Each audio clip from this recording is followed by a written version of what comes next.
স্বাধীনতা কাকে বলে? সৌরভ আদক।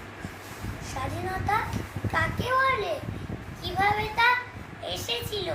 বিপ্লবীদের রক্তে ভিজে মাতৃভূমি কেঁদেছিল। ইংরেজদের গোলা বারুদ অস্ত্রাগারের আড়ম্বরে নিষ্ঠুরতা হাজার হাজার মাইল গোল শূন্য করে।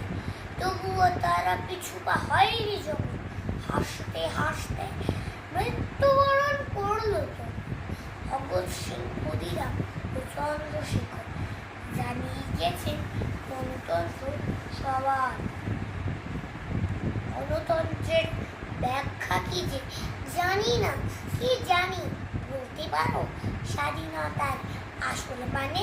স্বাধীনতা মানে মুক্ত আকাশ, মুক্ত বিহঙ্গ, কিন্তু এটা দারিদ্রতা, শুধুই শব্দভঙ্গ। স্বাধীনতা মানে অশাসিত নদী, সীমাহীন সমুদ্র, রাস্তায় ফেরি করে করে আজ শিশু শরীর আর্য। তবুও ওদের রন্ধ্রে রন্ধ্রে আজ ওদের সব প্রেম ভুলে যায় গ্লানি। স্যালুট করে 3 রঙের রাঙা ফ্রেম। নমস্কার।